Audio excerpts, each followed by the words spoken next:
for a moment in time while I was in Colorado, I used to sleep at my studio. So whatever studio that would allow me to be their main engineer, I would stay there and live there. And like my posts may indicate like, oh, he was flashy. He had all of this and all of that. Yeah. But at the end of the day, it's like I'm over here sleeping on the couch that whenever y'all come in and want to record, like that's where I've had to spend my nights and stuff like that. So like see like the grind and stuff like that, it always doesn't it doesn't always show faith. Like I Yeah. had a trip to California and that opened my eyes too to see like, okay, so this is really how people are maneuvering to get what is perceived to the masses one way. Welcome back to the Better Than Best Academy, where we've created a community to grow and learn what wasn't taught in school, but learned along the way, to share the story of the next generation of creatives that you may not know, but you'll soon never forget. We weekly have extraordinary conversations with interesting people. And with all that said, my guest today is from the shady 580 Oklahoma, and as a Texan, I won't hold that against him, but he's a Christian rapper, and he goes by the name FOEVA. Now, FOEVA, before you dive into telling us your origin story, I want to ask you what will make today's conversation extraordinary? You'll see that even though you may see something one way, it doesn't always end that way. And I guess when I tell the story of like how I got to where I am now, you'll kind of see like sometimes things will start off one way and you'll never understand like how you got back to where that part was and be like, okay, now I understand it a lot better. All right. I like that. So with that, yeah, let us know your origin story. All right. So I'm from Lawton, Oklahoma, which is the shady 580. So I've been out here basically my whole life. But during the times like growing up as a kid and stuff like that, I played sports and stuff like that. I went to multiple schools growing up because I used to get in trouble a lot. So I'll get kicked from one school to another school, kicked to another school, and stuff like that. So I really got to intermingle with a lot of cool people in that sense. Like I got to see a lot of different styles of people, different bring ups of people and stuff like that. My parents also own a church, so them having a church definitely showed me all types of people that around me in my life that I wouldn't have never really seen. So growing up in Lawton basically has been like that melting pot because there's also a military base as well. Is where they keep like the tanks and stuff like that. So a lot of people are in and out of here. But during my upbringing, I had to go to church a lot. I always kind of looked down on it back whenever I was a kid, but now I kind of understand it a little bit more. But while I was growing up, I always tried to not be that pastor's kid that that was just like over holier thou and that and stuff like that. So I always try to be my own self and stuff like that. So as I grew up, the more and more I got separated from my family, the more I wanted to do my own thing. And while that happened, I joined the Army. So I served in the Army for like 3 years. And basically, going through that time is like I was on my own, so I had more opportunities to do what I wanted. So I kind of fell out with Christ during that time frame. And also during that time frame is like whenever my music really started to kind of see the signs of where it's kind of at now, but in a different light. So while doing that, going through the Army and stuff, the Army was depressing, at least for me, because I was deployed overseas and stuff like that. So I was out in Iraq and stuff like that. And during those times, I was by myself. So, being by myself required me to, hold myself accountable for all of my own and stuff like that. Couldn't really call my family the way I wanted to. Being overseas, you just can't pick up a phone and just be like, oh, let me call back to the States. So it was always struggling. But while I was in the Army, I had a second, opportunity to come back with Christ, which I took. And then, coming back stateside, I went back to the world again. This is around 2015 and stuff like that. So like coming back, seeing the world again. And it was also like my re-up. So like, was I going to stay in the Army or whatever? And I was like, nah, I really want to take this music to a different level and see where that goes. I used to, I don't know if you remember Swisher House, but I worked with them for a Yeah. little bit out down there. Oh yeah, you're from Texas. So, Yeah, I know so Switch yeah. House. So I used to be like a little camera guy. Like I had a roommate while, coming up. He was very out there. His name was like Trill One. And he just always had a camera. And I was like, bro, why you always keep a camera on? He's like, bro, this is the way the world's gonna go. I didn't believe him at that point. Man.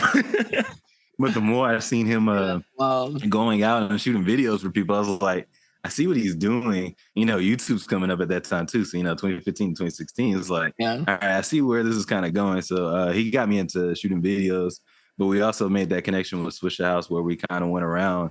And anytime they were touring around Texas, we would go shoot the footage so that they would be able to upload it and, use it as advertisement content. Basically content. Well, with content, man, that's wild. So, that happened. So, I started getting the big head, I'm feeling like really good, I'm making waves and meeting people that I didn't ever think I would just because, I grew up a totally different way being in a church. And then now I'm over here with Switch the House, which at that time, because they're not as big as they were, but around that time they were still kind of big and, they had a name in Texas and they still do to this day. So, yeah. Got to work with them. I had a couple of kids during that time, so I moved back to Oklahoma where my family's at. So I came back here, and had my struggles during that time and stuff like that. Trying to find my way back into the church a little bit, but still doing my worldly sins and stuff like that. It was a debacle, just doing too much.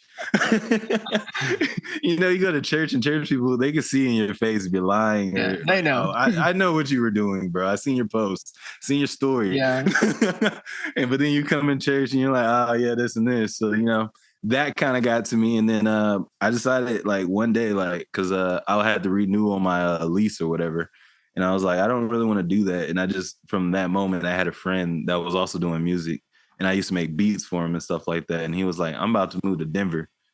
And I was like, bro, I'm about to just go with you then. So literally in that moment, I just left and, I started doing the industry thing. I met a lot of people down there in Denver that helped me with my music career and stuff like that, that I'm grateful to have worked with and stuff like that. But as of recently, like this time last year, I moved back here just because I don't know, I'm getting older and I just know like the life that I felt like I was starting to see that I always wanted wasn't really what I wanted. And every time I needed to fall back on something, God has always been there. So yeah, that's kind of where we're at now. Is like I'm finally back with Christ, and like I think my music kind of relates to that because if you listen to all of my music up to this point, it's always been the same, but it's always been from a different light, and that light was wherever I was in my music journey. Yeah, man, that's good. What a story. That's so cool. It's cool to, man, I love doing these podcasts because I love getting to hear everyone's journey. And there's a few things I want to like pull out of that. Specifically, one thing you mentioned towards the end is you said that your life was getting to a space where you were getting the things you thought you wanted, but you didn't. And could you elaborate a little bit more on that? All right. So I grew up, like I'm a 90s baby. So I was born in 91. So, like computers and ads and stuff wasn't huge. So like growing up, I was that test sample. I was like, I don't know. And you're probably in that same range too. So you're like, I remember growing up as a kid, ads just became more and more. And then like, even with ads, then reality TV came into play and stuff like that. And you'll be like, oh, I have to have those jeans because I see such and such wearing those jeans. But then like me seeing how like now people get to that point and like what they've had to do and what they've had to endeavor. Like, like for a moment in time while I was in Colorado, I used to sleep at my studio. So whatever studio that would allow me to be their main engineer, I would stay there and live there. And like my posts may indicate like, oh, he was flashy. He had all of this and all of that. Yeah. But at the end of the day, it's like I'm over here sleeping on the couch that whenever y'all come in and want to record. Like that's where I've had to spend my my nights and stuff like that. So like see like the grind and stuff like that, it always doesn't it doesn't always show faith. Like Yeah. I had a trip to California, and that opened my eyes too to see like, okay, so this is really how people are maneuvering to get what is perceived to the masses one way, and I don't know, man. It's Yeah, just there's a not for lot of smoke me. and mirrors. Yeah, and I'm not big on that. So now Yeah. I'm more like laid back. I'm more chill. I feel better now. Like while I was in that, oh, let me come up, let me grind, let me get this, let me do this show, let me get onto this. I mean, it was decent, but now it's like I'm way more laid back. I can do way more. Like I even reach out to people now in my inbox. Like that's probably that's kind of how me and you connected. It's like we Yeah. reached out through inbox. So Yeah. it was like and normally I wouldn't reach back to people. So now it's like I'm Yeah. in a better headspace to be like, I see an opportunity. I know what's a good move and what's not. I do my due diligence now, I think. That's what's up. I would follow that up with, so the people that listen to this podcast, most of them are artists, creative people, and I feel like it's there. Some of them are a little bit younger because they're out there, they're listening. A lot of times they'll hear clips from my TikTok account and my Instagram. So what would you say to maybe a younger person, maybe even if you take it like a younger you who is in the middle of that grind, wanting all that kind of success and all that kind of putting it into one way, what would you say to someone that's trying to strive after that right now? To be honest, I've seen more success from not actually going for the bigger bag or for the bigger image. So like some of my like bigger songs in context, like my bigger songs are like more personal songs. And I've seen those do way better than me trying to reach an agenda that I think people want to hear. Yeah. So in a sense, so like from your question, basically, like keep grinding, keep doing you. Because the moment that you decide that, oh, I got to do this for the people that are going to hear it, that's whenever you're going to start losing and not making the right decisions on the path of where your music should go. Always keep your music personal to you, and the right people will find it. Like if you market yourself the right way and if you brand yourself the right way, the people who like you, they will come to you. It's not like you have to reach out to them. That's good. That's good. What do you think people misunderstand about you the most? The biggest thing, and this is like in person and over the internet, um, a lot of people think that I keep to myself, which I do. But if you reach out to me, I'm more personal. It's just you have to kind of reach out to me. I'm not really gonna reach out to other people. Yeah, I feel Um, that. I guess another thing is like, oh, and I think this is for any artist, like, oh, this artist wants to be famous. Oh, he's trying to be famous. And for me, Yeah. that's not really the case at all. Yeah, It's for really sure. just me putting my music out and hoping that I can touch someone that's in the same, field and realm as me. Yeah. That's cool. That's cool. I like to take a different approach with this next question because I feel like so many times people make podcasts out here and they always ask like the same questions. And I like to ask this one because I mean it's pretty personal. So if you don't want to answer it, by all means you don't have to, and I can edit this little portion out. But I want to ask you, what do you not want us listening and watching to know about you? The ones that are not listening. No, what do you want us like Uh, listening right now or watching? What do you want us not to know about you? to be honest, whatever comes out is whatever comes out. Especially at this point in my life. Back whenever I was younger, I'd be like, oh, I can't let this leak out. I can't have this going out to the media, or I can't let this be in front of certain people's face. At this point, I'm pretty much an open book because I know now at my older age, it's like other people's been through the same thing as me. Yeah. So, and some may not have made it out, but they can see it in that I have and understand that, hey, next time, just be better. So overall, like there's really nothing I try to hide or anything like that. Man, I love the way you answered that question. Because some people, they'll hear that and they're like, oh man. Because, we all kind of go through those spaces where we want to look a certain way. And I think a lot of it comes from our generation, maybe, because we came up with the Instagram generation. We came up with the Photoshop and the filters. And it's like you said earlier. Your best. Yeah. We came up with the highlight reel. Yes. But now, I mean, with this generation and the rawness of TikTok, I think it's great to see kind of that get flipped on its head. And I think it's so important. And I love that you're just authentic and vulnerable and true to yourself. And I think that's great. But I'd like to also ask you, and this could apply to your creative career or just anything in general, what scares you the most? I guess overall what scares me the most is I mean, I can only say this for myself. I know my beliefs and what I believe in and stuff like that. Yeah. And I'll never pressure that on anybody else. For sure. But whenever my last moments come up, will I believe, like all the stuff that I believe, will that actually happen?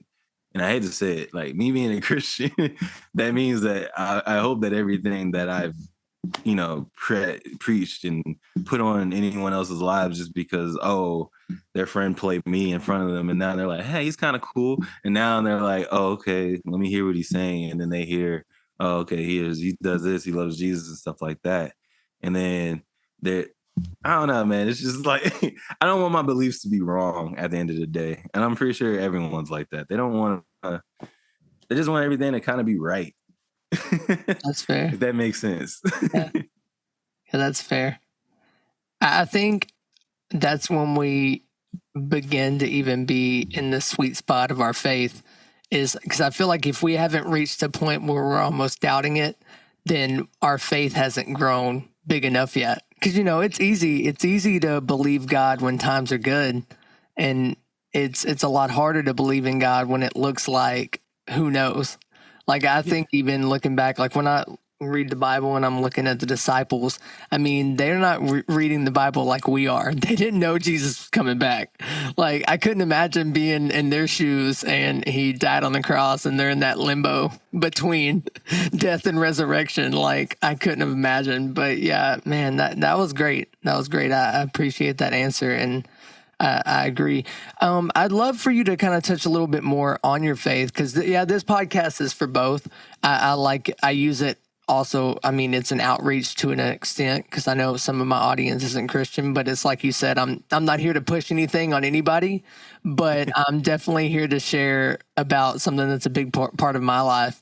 So I'd love to hear a little bit more of anything that you want to share in that space. So since I've been like, come on, boy, since I've been on and off with my faith, a lot of times it's like because I got deteriorated. It's normally because I had to have that light moment, like, okay, this didn't go right in my life, so now I don't really want to believe in God anymore. And then it go to the world side, and it's like, oh, I have to do this to get this money.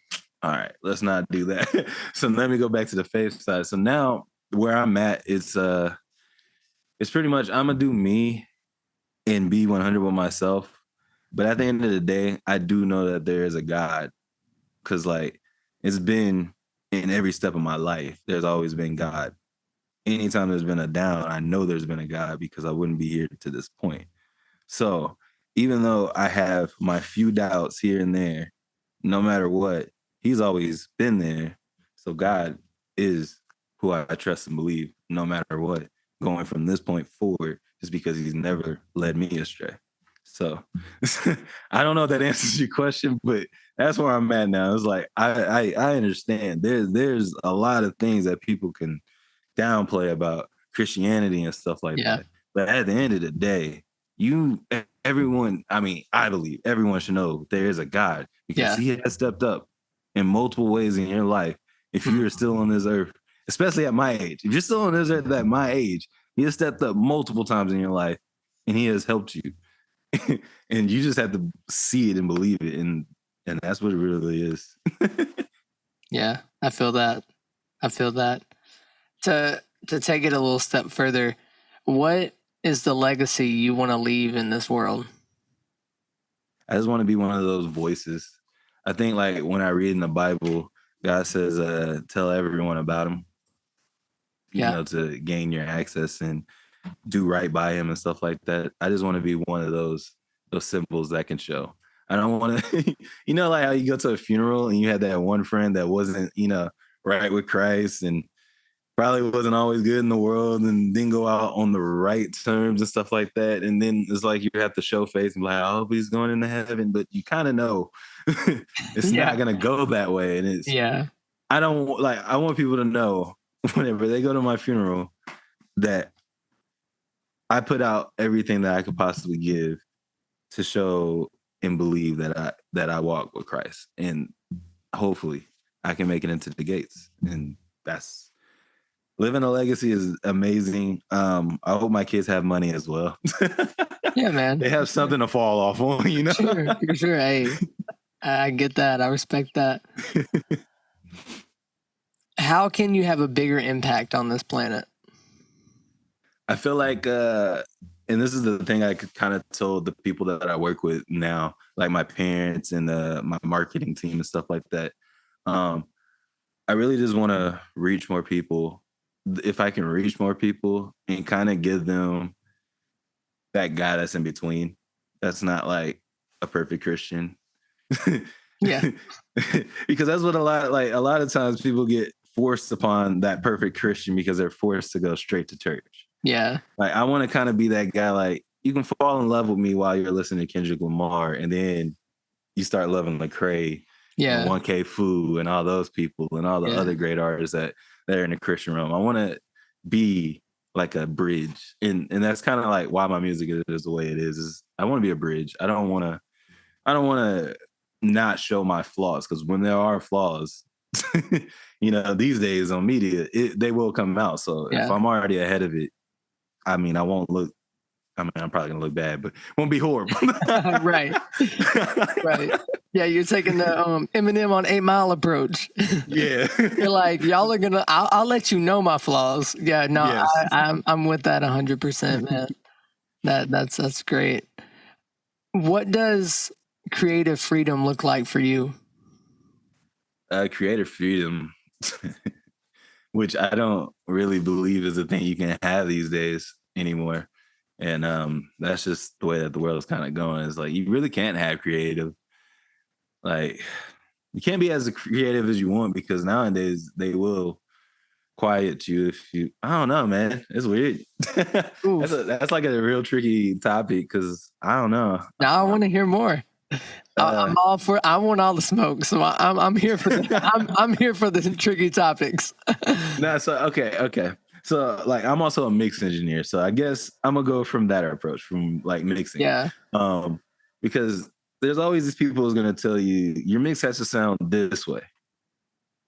I've never believed in that in my life. Your mix can sound however, because I've heard some of the #1 songs in the world sound like totally different in mix compared to other songs that have hit #1 in the world.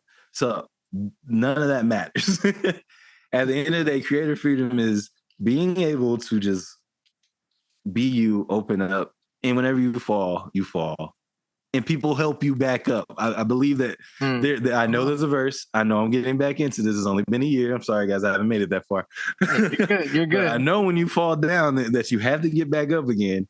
And it's in the Bible. So it's like people nowadays let people fall and hit their head and bang their head, and then they just kind of stomp on them. Instead of being like, hey, let me give you a hand and help you out. So I don't know. That might be the best I can do on that answer. Man, I'm agreeing with you. Yeah, I went to Full Sail University for music production, so I learned mixing, and I was live sound for my church for years before I started playing drums for my church. So I definitely have my opinions when it comes to various mixing and mastering things. And yeah, I agree. I think it's ridiculous that we put these standards that someone out there, some gatekeeper out there in the pop music or whatever music it may be like, no, it needs to sound like this. You need to have this compressor, this vocal chain, these reverbs. No, you can explore and do whatever you want. And for those listening at home, there's a little bit more of a practical tip is like, don't be afraid of that. Like, yeah, and the world's going to sit there and bash on you for not sounding a certain way, but like, you're not going to find a new way if you're always trying to sound like somebody else. And like, if you truly show up as you, because I mean, I believe God made us all uniquely ourselves. And Yeah. it's like, for great instance, your music, I couldn't write your music. I couldn't produce your music because I'm not you. And just like when I was rapping, you couldn't have made my music and vice versa. And it's like, I really feel like we all have unique voices because there's certain spaces and people that we're supposed to impact. Like, I thought it's crazy. Like a good friend of mine that's always been like he was really involved in my music career, and we just recently got reconnected, and he texted me even today, and he's going through a tough time, and he's like, man, your music still impacts me. And I'm over here like, I felt the Lord tell me to lay that down and go, pursue another portion of creativity. And it's amazing to me that like something that I made years and years ago is still impacting and changing people. But I mean, yeah, it didn't sound like, it wasn't super palatable for thousands and thousands of people to hear, but it reached the person it's supposed to reach. And man, that's powerful. Yeah, see, that's what gets me fired up. But to follow that up, yeah, what energizes and fascinates you and motivates you most? What motivates me most is being able to know like I am getting back on the right track, and like the things that do motivate me, to be honest, is like kind of like what you just said, seeing those people who come out of the woodworks, just out of nowhere. Like, at least from your point of view, like, it's like, man, where did you just come from? You're just tapping on my shoulder. What's up? Right. Like, what's up? Right. Oh, bro, I love your stuff. Oh, okay. What's up? And now we got that like that interaction. So that definitely helps. But I think at the center of it all is just like knowing that my family is there, and like seeing that I am able to provide, because like I'm not making a lot of money from my music, but the money that I am making, it has at least bought my son some basketball shoes, for this season. Yeah. It's probably going to get him at least 2 Christmas gifts. Thank you, guys. So, I mean, it's just, I know at the end of the day, because I've done this on the worldly side where like I've grown and I've had numbers and stuff like that. So now that I know my agenda is to really benefit the people around me and help the ones around me, help my city, help like those, help in that cause, I just feel better at the end of the day. And as long as I feel better helping the ones around me and the ones that I know love me and stuff like that, that's all that matters, man. Man, that's good. Man, with that, I mean, and you said you've been through this for a while. I would love for you to tell me about a time that you faced your biggest failure and what you learned from it. Ooh, my biggest failure. Oh yeah, I guess this would be a perfect one for all the upcoming artists. Yeah. I wasn't ready in this situation. So I was in the studio and I'm trying to think, who was it? Riff Raff came into the studio. Dang. And he was basically giving away free features. I was the engineer. So like in a sense, I was ready in certain aspects. But I knew I'm starting to be an artist now. I really want to get a Riff Raff feature while he's hot and while he's in. Yeah. But I wasn't ready. Like he recorded like this hook or whatever, and he's like, just go get in there. Go get in the booth. And bro, I just froze. Like, man. It's like, I can't do what you do, Riff Raff. I need to write it down because it needs to be great because I'm working with you. I don't want to have no slip ups. He's like, bro, just get in the booth and say anything. It like and at that moment, because I didn't get the opportunity again, someone else ran in the booth. It was like, oh yeah, it's a Riff Raff feature. Let me get in there. So he's like, get out the way, Mike. Go get back on the board. So I'll go get back on the board and start recording him. And in that moment, I was like, I'm never going to put myself in this situation again. Anytime somebody gives me an opportunity to do something that I know that I can do, I'm just going to do it. And then whatever comes from it, like I said, if I fall, I fall. But I know at the end of the day, I'm gonna get back up again. Go for it. If you stay ready, you ain't got to get ready, right? Yes. Man, Please stay ready. All you rappers who made, like, especially the rappers who go to studios to try to be in the studio with their favorite artists, please be ready for that moment when it does come, because they do happen. Cool. Man, that's good. What would you say? So currently, what would you say is your biggest struggle as a creative? My biggest struggle as a creative is and I think it's just in my music lane and genre, is really trying to understand what I can say and not say, because that's good. That's kind of like the gatekeeper law, I guess. Yeah. Because everything's like I would love to say on my track, but if I don't say it in a Christian way, then it's not a Christian track anymore. And then I'm not a Christian artist. And then the rumors start happening. And then I just go back to the Lambo, and I don't want to do that again. So I would say like the biggest hurdle in coming up with the music content would be that. It's just knowing what I'm allowed to do and not do. And I really don't want that pressure, but it comes back to that question you asked a while ago. So, man, I'll say it this way. Why does it have to be that way? You know, It's like, can we get past the religion of Christian rap and have a space where it's like, at the end of the day, yes, we are Christians and we're obviously seeking to bring God glory with our music. But I think, if anything, we should have even more grace for those other artists and be like, you might miss it sometimes. And I think the more important thing is, like, when we do miss it, is we own it.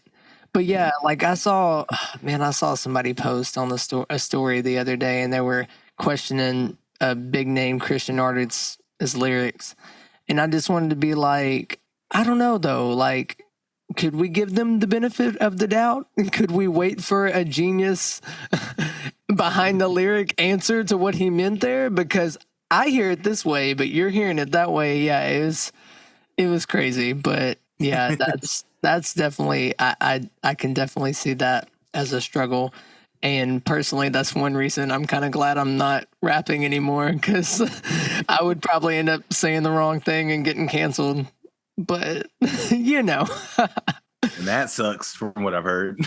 yeah, that's what I hear. Yeah, I remember. Yeah, back in the day, man, I made a spoken word on one of my albums, and I said something bold, like, I don't know. I think I said hateful Christians are the reason the lost hate God, and I'm like, I felt like a hit. I felt like it was real, but I listen back now and I'm like, if people were to go to Spotify and hear that, because it's still out there, they're going to be like, this redone guy, he's getting canceled. And I'm like, I haven't made a song since 2018. So what you want the smoke? I mean, I'll come out of retirement.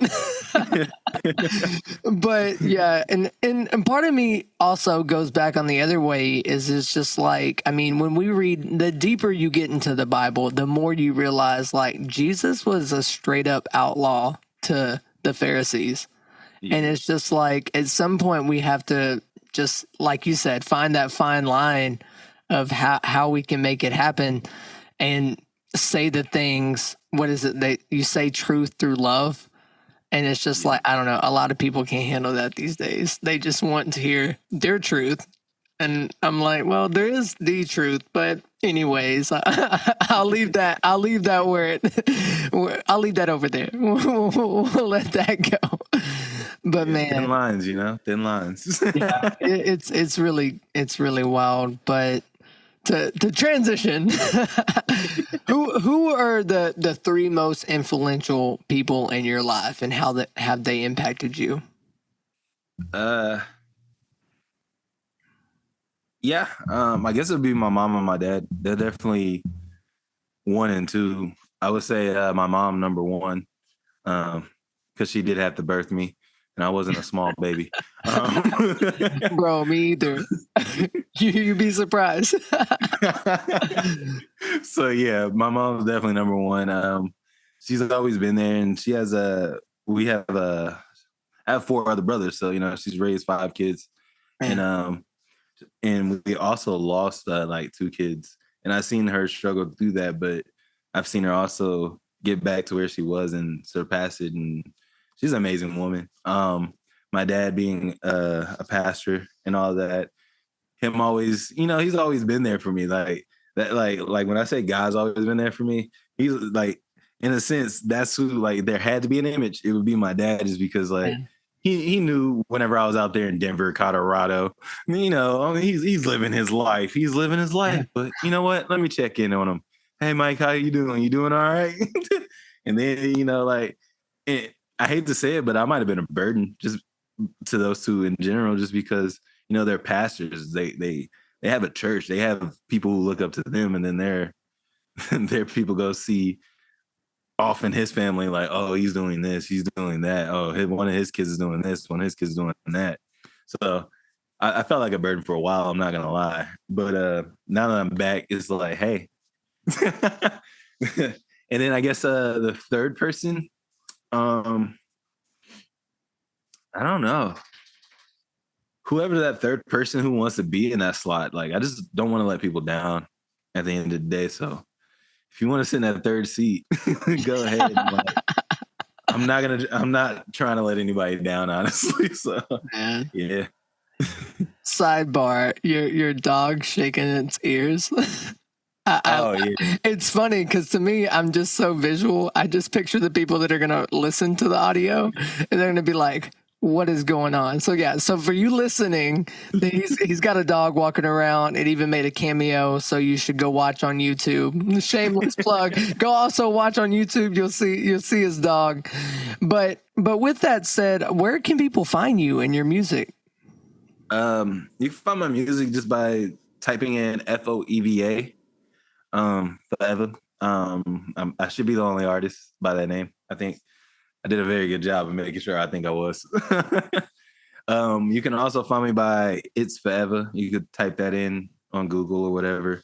But for the most part, yeah, FOEVA, FOEVA. I did recently drop a project called Late Nights, which has a few articles. So you can probably put in FOEVA Late Nights. Okay. See all those little articles people wrote up about it. If you want to know a little bit more about me, I guess. But yeah, FOEVA. I'm on Spotify, Apple Music, everywhere. I'm trying to be everywhere, so I'm easily accessible, I guess. I'm not on SoundCloud though. I'm not on SoundCloud. And I don't know why, but for some reason, something with me in SoundCloud, my music hasn't made it on there yet. I'm not on SoundCloud. I blame me more than them. Because if I really wanted it on there, it would be on there. But yes, that's the only place I'm not. It's SoundCloud. I'm sorry for all of those who are diehard SoundCloud. All right. Sorry, guys. But yeah, and if you didn't hear or see any of that, it'll be in the description, because I want to make sure everyone gets a chance to hear your music, support your music, because that's part of the reason that I even have this podcast, is to bring on artists that I think need to be heard and seen. And I appreciate you. Thanks, appreciate you again for coming on, because I know it's not easy to take some time and sit down and put all the things together. So I do appreciate you for that. So as you said, you just dropped a project. Do you want to tell people a little bit more about that? Okay, so with my Late Nights project, one day, like during the daytime, like, since I don't really have a job, I have a lot of free time. So I was like, what should I do today? And God was like, go ahead and just make an EP. Make a 6-track EP. I'm like, God, you know how hard that is?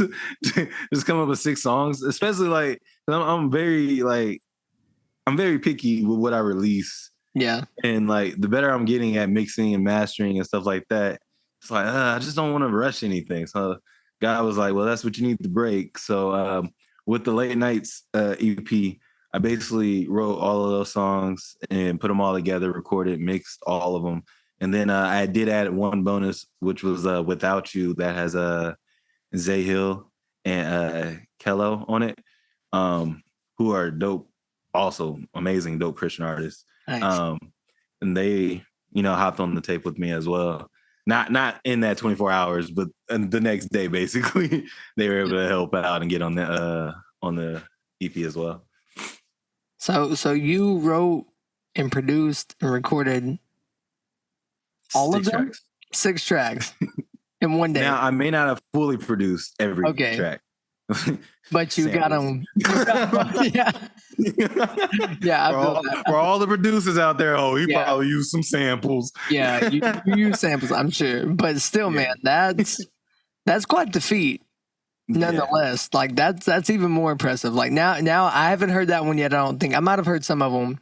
Yeah, because I went to your YouTube, but man, I'll have to listen back in context, knowing, man, you did that all in a day.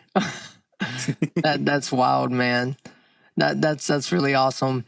Well, before we wrap up, was there any questions that I missed out on, or is there anything you want to add? I don't know. Not really. I guess just expect more. Expect more from me next year. This year was like, every artist has to like dip their toe in. I know I dropped like maybe 60 tracks this year, but next year expect better quality, better, like, I'm not even gonna say better features, but more features. Just expect more from me, just because this year was definitely me figuring out what people enjoy to a certain extent and that I'm willing to do. Because if I don't like doing it, I'm not going to do it. But basically, this first year is me just testing the waters and seeing what was up. Pretty much starting, now that Late Nights has came out, anything coming out from now on out is definitely me putting in that extra effort. So, like, I have a song coming out on the 23rd. I drop all my songs on Wednesdays.